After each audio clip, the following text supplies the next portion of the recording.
wanashusha lawama ni VAR. Watu wanaamini kwamba VAR haikufanya vizuri kwenye mchezo wa jana na imewanyima Arsenal nafasi ya kupata ushindi eti jana. Hata PSG pia wamenyimwa nafasi. Mimi kuna foul ilifanyika, mimi nilikuwa na ni penalty. Mtu alimshika mchezaji kwenye box moja kwa moja. Alimzuia kabisa, alimshika. Kwangu mimi ilitakiwa kuwa penalty. Lakini mwamuzi aliangalia akaona sio penalty na hakwenda kuangalia moja kwa moja yani kwenye VAR. Kwa hiyo wanaolalamika kwamba VAR imewanyima Arsenal ushindi. Pia hata PSG nao wangeanza kulalamika kwenye mazingira kama hayo. Lakini mimi nimependa namna ambavyo mechi ilikuwa na nilikuwa natarajia kuona vile hata matokeo yakatokea. Nilizungumza hapa kwenye Crown Sport jana kwamba PSG anaenda kushinda kwenye mechi. Lakini wakati tunazungumza hapo litaja issue za goalkeeper namna ambavyo amefanya save.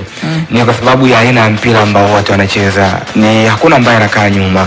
Wote wanashambulia. Unajua wote mkiwa mnashambulia mnapishana, ni rahisi sana kuweza kutengeneza hizo nafasi ambazo watu wanaweza kuscore.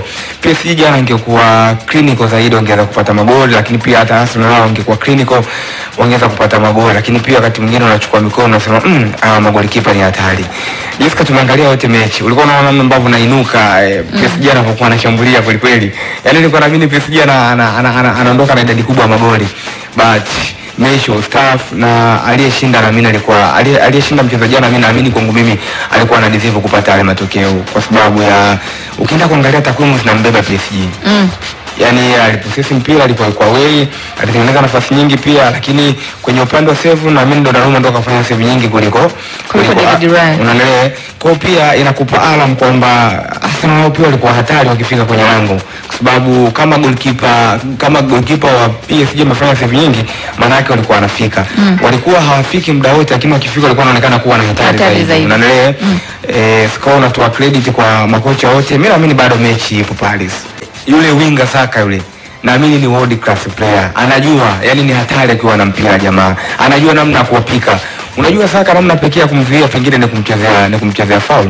Lakini kama unamkaba kwa macho ni atakupika. Kuna muda ulikuwa unaangalia mpira nasema mabeki wanamkaba vipi Saka. Lakini no, brain yake akiwa na mpira ni hatari, ni tishio. Kwa hiyo moja kitu kingine ambacho anatakiwa kukifanya PSG wakiwa huko ni kuangalia namna sahihi ya kumdhibiti Saka. Lakini kwa upande wa PSG pia wanayo winga wao, achana na Syria. Bwana yule bwana mdogo yule. Desire. Huyo sasa bwana mdogo yule ni hatari. Bwana na ndio huyo ambaye alikuwa anasababisha penalty. Alikuwa anasababisha huko mambo yanakuwa. Bwana yule bwana mdogo ni hatari. Yaani yule anatakiwa kulindwa. Kwa Mungu nakwambieni, yule ni player jamani. Yaani unaangalia muda wote unaona beki wako busy muda wote yani. Unanielewa? Namna ambavyo wanachukua confidence akiwa na mpira, composure, haogopi, anajua wapi apeleke mali. Kwa kwangu mimi ni mmoja kati ya wachezaji ambao jana wamenimpress pia. Kwa Saka haiwezi kuwa story, amekuwa akifanya hivyo in and out kila siku. Ni muendelezo. PSG walikuwa wanajua ni ngumu kuwafungua Arsenal, lakini walikuwa wanahitaji kufanya kile ambacho wao wakiamini. Wao ni kwamba walihitaji kuinvite pressure upande wa kushoto, kwamba kwenye back three ya PSG wanashawishi Arsenal waende kupress zaidi upande wa kushoto alikokuwa anacheza Nuno Mendes. Why? Ni kwa sababu Nuno na Pacho ni great passers, yani ni mabeki ambao wana uwezo wa kupasia. Na why Mendes na sio Pacho? Kwa sababu kwa Pacho akiwa na mpira atahitajika kuplay into pressure, yani kucheza kupita katikati ya kiwanja. Lakini kwa Mendes atakuwa na option mbili, kupiga pasi kwenda ndani ama kupiga pasi kwenda nje. Kwa alichohitaji Mendes ni kwamba anajua akiwa na mpira ni movement gani PSG wanazifanya. Moja ni kwenye safu ya kiungo cha PSG.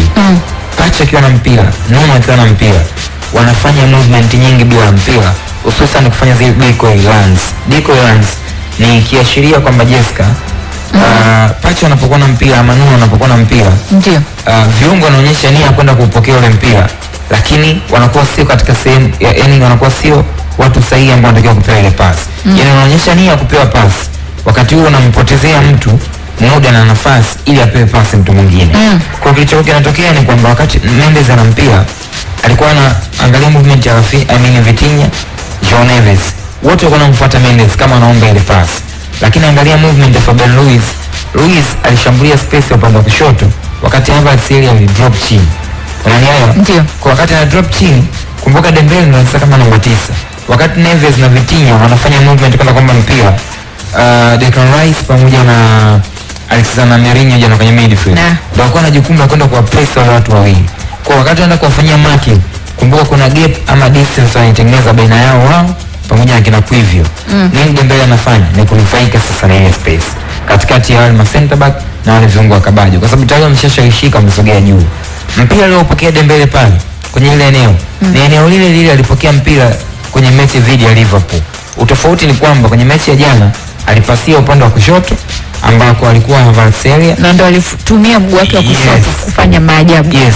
Mechi ya Liverpool alipiga pasi upande wa kulia ambako anacheza nani? Barcola. Kwa unachogundua ni kwamba ni matukio ambayo yanajirudia na ni vitu ambavyo unaona PSG wanafanyia kazi kwenye uwanja wa mazoezi. Mpira mpira kwa Havertz. Havertz ana mpira. Na yeye ana jukumu la kumdhibiti. Ni Timber. Na jana Timber alikutana na wakati mgumu sana kwa sababu Havertz ni ball to fit player. Kwamba wewe nipe mimi mpira mguuni. I know how to play football. Na najua ni ngumu kunidhibiti. Timber kila akienda kufanya contact ya mwili, jamaa yuko fit haendi chini. Kumdhibiti ana quick fit, namna ambavyo ana run, control nzuri. Yes, Ashraf amezungumzia hapo kwamba kuna wakati jamaa aliingia na mpira kwenye box. Alafu ni kama Timber alimgadi na mkono hivi. Moja. Nilipokuwa nakiona wakati jamaa na mpira nikasema kuna tabia anafanyaga sana Kylian Mbappe. Anakuwa anaenda na mpira kama forward, alafu anaangalia upenyo baina ya watu wawili wanaomdhibiti, anakatiza katikati yao. Ndio kitu ambacho jamaa jana alifanya. Control, it was brilliant. Kwa hiyo sofa ni mechi ambayo ukiangalia goli lilofungwa hata kwenye mechi yao na Rennes kwenye ligi walifunga goli la namna ile. And then ilikuwa ni mechi bora sana, mechi bomba hiyo.